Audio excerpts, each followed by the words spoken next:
Anyway, so we finally made it. It's the finale for Titans Season 3. It's been a long journey, 13 episodes, but we're finally coming to the end of the season. We had our fair shares of ups and downs all throughout Season 3, so I want to make sure I thank you guys ahead of time for tuning in each and every week to talk about the show with me, because that's part of the fun of this each and every week with you guys. Even if I did leave this episode a little bit underwhelmed when it comes to certain storylines and their conclusions, there are some other fun things in the episode that I'll talk about along the way as well. We kicked the episode off with a fun plot twist. The GCPD are trying to go collect Barbara, only for it to be revealed that V has actually been working for Argus this whole time and has her own little Argus squad there in Gotham. So it is cool that Argus is being introduced into the Titans universe. I think it has been mentioned once or twice in Doom Patrol before, but I can't remember off the top of my head, but I do know it's mainly used in the Arrowverse especially. Continuing on the action scene with Donna Troy, Tim, and Tim's family, we do see that Rachel and Gar are there to save the day. Rachel pretty much takes everybody out on her own besides one person that faints when Gar shows up as a tiger. All of this stuff with Rachel pretty much further hammers home the point that if Rachel was just here earlier on in the season, we probably wouldn't be in this predicament. I am glad, even if it is brief, that Tim Drake gets to get in on the action. It seems like it was enough to convince Tim Drake's parents to let him go with the Titans and be a superhero. Especially with how shocking it was in the last episode seeing Connor blow up Blackfire's ship. I was a bit underwhelmed at just how it didn't really amount to anything. I was expecting a lot more anger all around. Corey is the one that's a lot more upset about it than Blackfire is, and Blackfire pretty much forgives him right off the bat and says that she understands. I'm not really sure how I feel about that as a whole, but I guess it is kind of lucky that we find out later on in the episode that Blackfire's ship is able to be rebuilt. After last week's team-up agreement, Jason's sort of a hero again. He's just not a Titan, with him assisting Dick to help locate all the bombs across Gotham that Crane has planted with his fear toxin. I actually even see one of them go off and seemingly kill a lot of people, and Crane's walking around in this gas mask that looks kind of Scarecrow-like. And this is as close as we'll ever get to the full look for Scarecrow, because he does not put on the mask. That is it. The gas mask portion that kind of reminds me of the Arkham games, that's it. Even with all the chaos going on, I just love seeing the entire Titans team work together to try and figure out a plan, because we haven't gotten a lot of that in Season 3. We really do have to all come together to save the city from all these different bombs. Even squashing all their different pieces of one another aside, Dick and Connor actually reconcile pretty fast. Their whole plans for trying to save Gotham from Crane are certainly unorthodox and unexpected at the same time as they split up into different teams. One group is going to drain the Lazarus Pit and move it closer to the city and cause a thunderstorm that'll heal everyone, while another group's going to go to Wayne Manor to face Crane and stop the bombs. The first one's a bit more odd to me than the second one, because I never thought you could just pick up the Lazarus Pit and just move it somewhere else. I mean, that's an interesting development. I love the squad that goes to take the Lazarus Pit though, Rachel, Starfire, and Blackfire. I would love if they were able to work together a lot more in potential future seasons. Their combined powers are able to move the Lazarus Pit though. I think the best thing about this whole entire segment is that we get to see Corey's new powers in action, even if they are quite brief. It looked really cool. I'm just surprised there was no elaboration on her powers at all, and there was no shock that Blackfire sees these new abilities or anything. It's just, oh, she has new powers and they look really cool, so we're just gonna move on with the situation. Then there's Tim, Dick, and Gar going to Wayne Manor and planning their own little heist to get inside Wayne Manor. Gar gets to sneak in and use his newly found bat abilities, and we also need a distraction as well, and nobody knows except for Dick Grayson that the distraction to get them in is Jason Todd. Jason has a lot of great moments in this episode, the action sequences especially as he's helping Gar infiltrate the security system.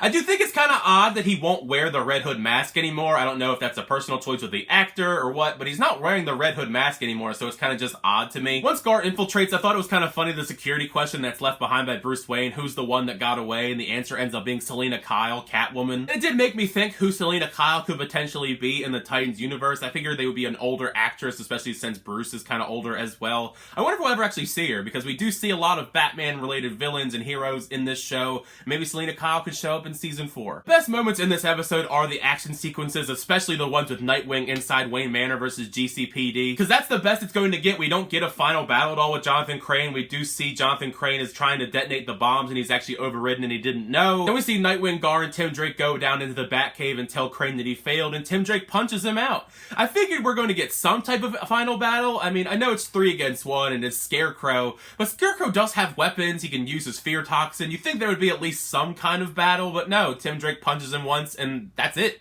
He loses. As that's going on, like the episode title implies, there is Purple Rain. We don't get the Purple Rain song by Prince, though. I guess they couldn't afford it, so we get Tell Me Something Good by Shaka Khan and Rufus. And everybody starts coming back to life. I honestly feel like the writers of this season are just trolling us when it comes to Donna Troy, making fun of the stupid decisions from last season as we see her actually take the lightning from the thunderstorm this time. She couldn't take a little bit of electricity in the last season, it killed her, but she'll take the lightning with her lasso in this season. Shouldn't have died anyway in the last season, but now that she's able to harness the lightning, cool. But that really was it when it comes to the final battle for season 3. That was the culmination of it. It felt kind of short and underwhelming to me personally. I mean, we have 20 to 25 minutes left in this episode and we're finished with the main plot. Of course, after everything is resolved, Bruce Wayne finally rolls back into town. We see him back in Gotham, talking to both Dick Grayson and Jason. He tells Dick that he's proud of him for saving Gotham, and he's trying to kind of forgive Jason, and hopefully he forgives him, but it doesn't really seem to work out that way as Jason's going to leave Gotham. If I had to speculate, I definitely think that we're going to get a spin-off show with Red Hood, because I don't think you just introduce Red Hood into a show and then have him be one and done and we never see him again.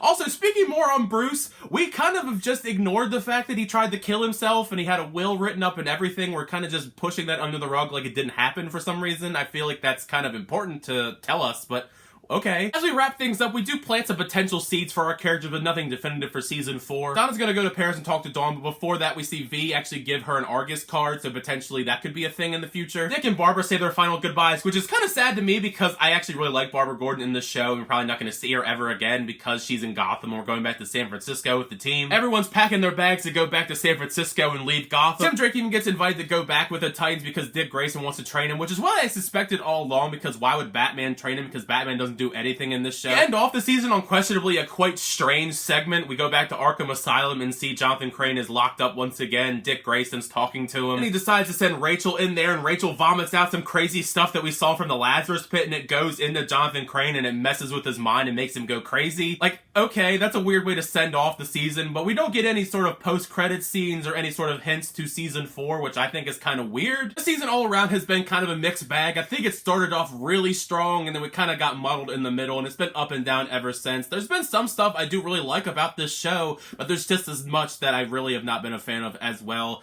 So it's been an interesting season 3 to say the least. I don't know where I'd rank this among the seasons. I'd have to rewatch them again. I think overall it was better than season 2, but I still think season 1 was probably the best out of the 3. Season 4 though, I will be intrigued to see where we go with the story now that we're going to be back in San Francisco and not set in Gotham. And now you've heard my thoughts on the final episode of season 3 of Titans. Make sure you share your thoughts down below. If you like the episode, do you not like the episode? Share your thoughts and theories on where you think maybe we could go in season 4. Do you want a season 4? Should we get spin-offs instead? Like I said, Red Hood spin-off, maybe. We'll have to wait and see. Thank you guys so much for checking my reviews. Also, all my reviews for all of season 3 of Titans. It's been a blast talking about the show. I'll be back with probably other DC content in the near future when we do get more shows. Hopefully Harley Quinn's coming up really soon because I covered that last season as well. I know that we have the Peacemaker show starting up in the beginning of January, so I may be able to cover that as well. But also I have other movie reviews and content on the channel, so if you want to check that out as well, great. Thank you guys so much for checking my reviews. I really appreciate it. Make sure to like the video and also subscribe if you haven't already. But until the next time, I'll see you guys later.